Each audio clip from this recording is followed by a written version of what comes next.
I-assist mo ko dito. I-mix mo. Taga saan kayo? Kami ka kayo. Bulacan. Malamig lang ba? Hindi ko alam makakapit bakit po yung nasa katawan niya ngayon. Susunod Tama na.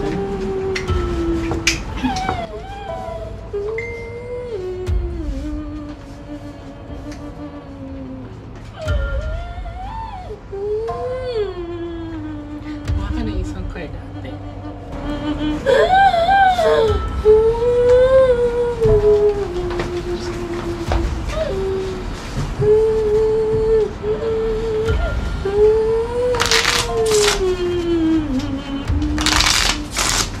Buti may foam dito. Kanina po po yung pagpasok pagbaba ng tricycle, nakihina na po yung tuhod niya. Parang ayaw talaga siya. Ayaw na papasukin dito. Gumaang lang pagtapat sa screen niyo. Dito sa Okay. Sige lang. Medyo hindi naman to, hindi siya violent. Kagaya ng mga na-encounter ko. Pero titingnan natin. Cut the cards into 3.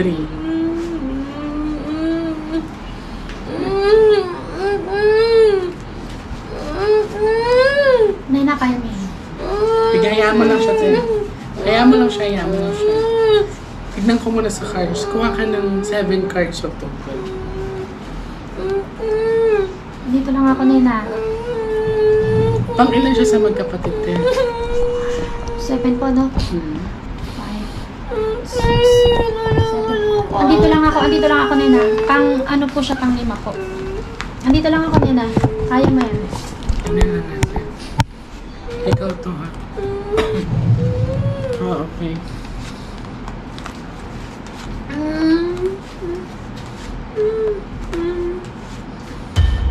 Bad luck card.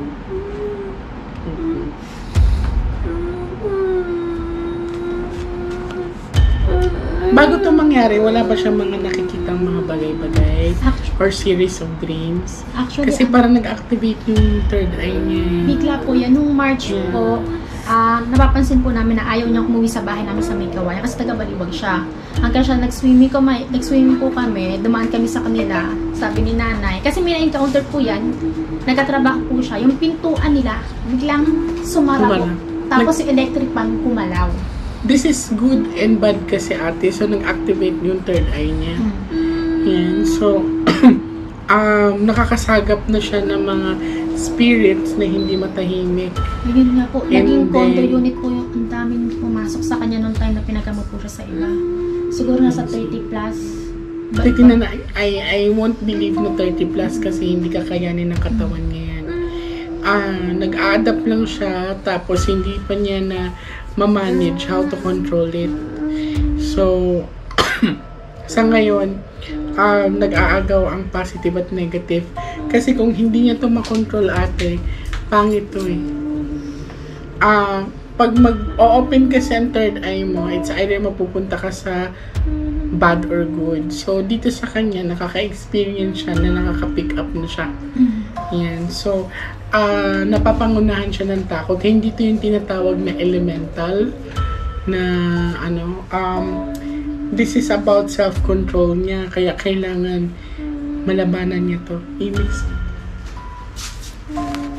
to yung na yung kaluluwang ligaw or nakaka-adapt kasi siya eh. So, ito yung tawag na impact. Ibig sabihin, nararamdaman din niya yung nararamdaman ng mga nasa paligid niya.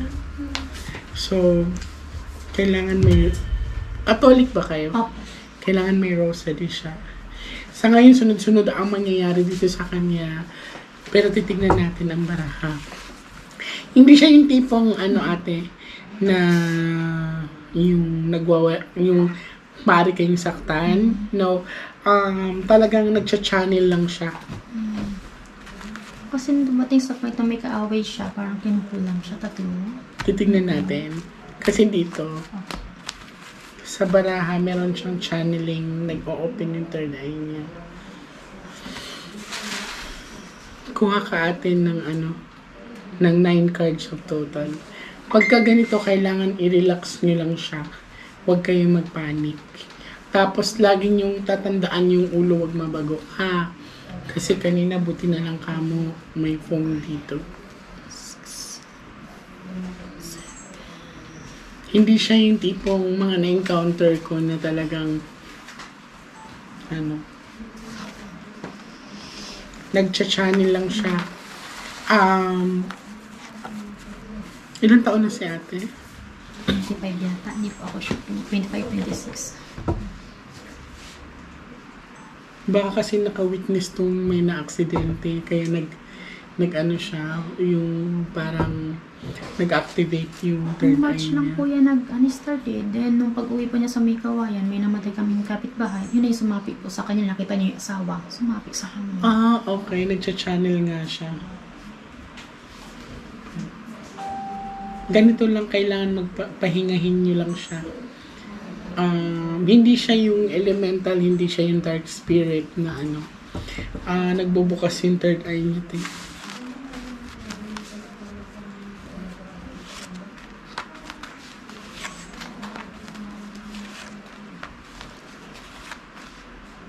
Bakit may lalaki pa akong nakikita dito? May boyfriend ba ito si ate? May asawa na po siya. Ay, si asan yung partner niya? Nasa bahay po namin. Problemado din yata ito. Asawa niya? Okay. You don't have to worry. Hindi siya yung tinatawag na... ulitin ko, hindi siya tinatawag na mga violente. Kailangan lang siya mag-meditate. Hindi siya pwedeng mapuyat ng sobra. Kasi yung trabaho Plus, niya gabi. Saan siya nagtatrabaho? Online bingguhan. Online bingguhan. Nag-a-activate yung niya. May possibility Third po kayong eye. maisara. Hindi na masasara kasi ate. Maaari kasing, dalawa kasi ang reason kung bakit bukas yung third eye natin. It's either inborn yan or naka-experience ka ng aksidente o traumatic accident ng mga na kaya ganyan. So, sa kanya, biglaan lang. Yun nga po eh. Biglaan lang talaga. So, siguro problemado din siya sa asawa niya.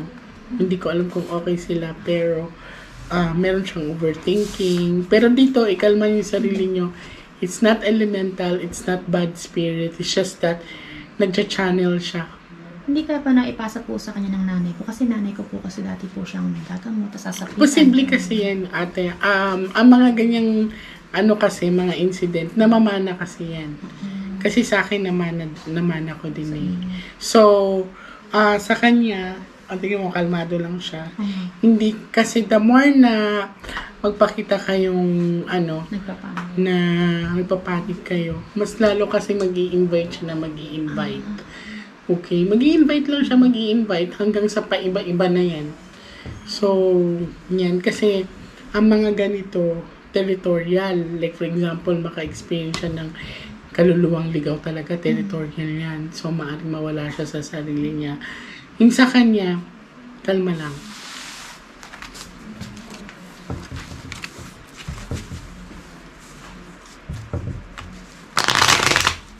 Kung naggaganyan po siya, hayaan lang po.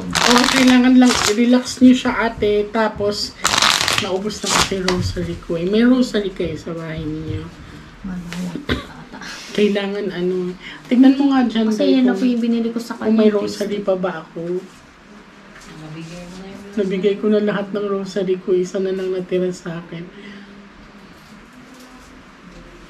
Kailangan may ganito siya. Tapos, nag-ready na nga ako eh. Kuha ka ng last 12 cards of total. Hindi siya tinatawag na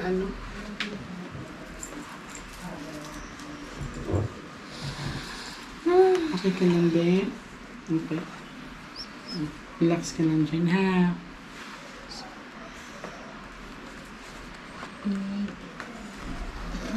Kailangan makontrol niya. 10.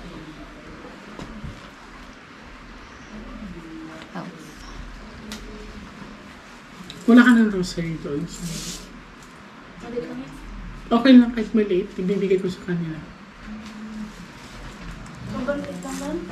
Yung Gano'n parang ka? lang. Yung pang bracelet lang. O sige na, okay lang. At least masusuot mo.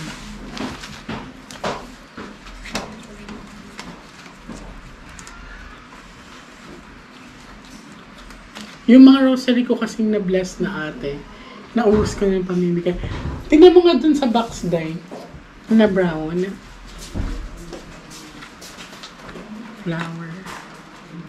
Mag-grow pa to si ate.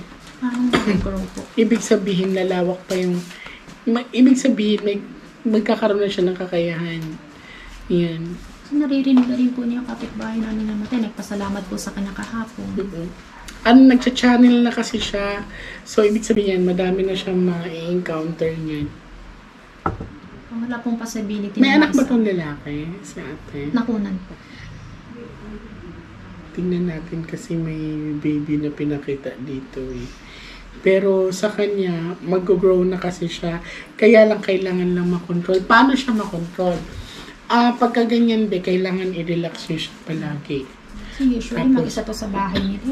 Wala siyang kasama doon. Pag pumapasok po yung asawa niya, taga-Baliwag po kasi yan. Kailangan lagi siyang may kasama. Kasi ang iiwasan kasi natin dito, nagcha-channel siya. May enjoy niya kasi yan eh. Yung like for example, makakita siya tapos makakausap niya. Isa yan sa mga ng luxury na ay nakakausap ako ng mga kaluluwa. Ganyan. So, hindi pa niya control yan sa pinapakita dito sa baraha. Nakita niyo naman nag-aagawan ang bad at saka good. Hindi lang ako masyado na alarm kasi nag-activate lang yung third eye niya. So, it's about self-controlling lang talaga sa kanya, no? Kailangan ito, ibibigay ko sa kanya to. Huwag mong ihiwalay sa kanya. Ang worry ko lang dito kasi baka magkaroon siya ng mga experience ng mga bad spirit. Diyan na yung struggle talaga niya. Kasi ito, nagcha-channel siya eh. Nakikipag-usap siya. Yan. So, pag mga ganyan kasi, lalo na pag matutunan niya yung mga astral, mga ganyan. So, sa kanya, late bloomer to si ate. Kaka-start lang, March lang po yun. Tapos yung ganyan sanib-sanib. Ito lang. Ngayon linggo lang po. Last week lang po. Okay. Hindi naman siya yung tipong nananakit sa inyo. Hindi tipo. Nung nakukulam siya sumapi sa kanya, nakikipag-usap ng maayos, kwentuhan kung bakit daw niya ginanon kasi nagsiselos. Isa naman, kasi daw, mahal pa daw ng ex-boyfriend. Sa kanya naman walang barang, walang kulang. Wala. It's more on, nag-activate lang yung niya. Hindi pa na pwedeng ipa-close yung gano'n. Hindi na siya makaklose talaga ate. Pag na-open na, hindi na talaga siya. Kailangan na kaya niya mai-handle. Kailangan niya mai-handle. Tapos, kailangan sa ngayon kailangan talaga may kasama siya. Ang iiwasan kasi natin dito is yung bigla siyang mahimatay. Tapos, yung ulo niya ba? Yun ang pinaka-importante kasi yung ulo natin. Okay lang yung mga dito na part kasi medyo may laman yan. Ito talaga. Sa ulo. So, yun lang. Buti nga ka manina may foam to. Saka dahan-dahan. Oo. So, huwag kayo matakot. Kailangan lang yun ng pahinga. Okay. Tapos, ito, yan. Medyo okay na siya. Bigat.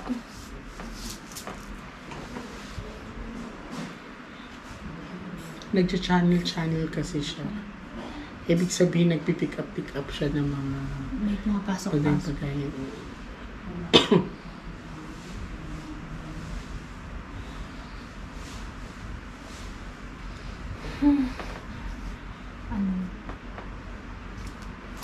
Lalo. Okay ka? Okay na siya. Kailangan lang niya makontrol eh. Ayun na. Kailangan mo daw makontrol kasi hindi siya may sasara. Hindi yan maisasara. Narinig mo naman? Hindi yan siya maisasara. Tapos sino kasama niya sa biyahe? Kaming tatlo lang po. Kayo? May sasakyan kayo? Na masahe. Nag-commute kayo. Yan. Bibigay ko sa'yo to ha. Darling, huwag mong ihiwalay ito sa'yo.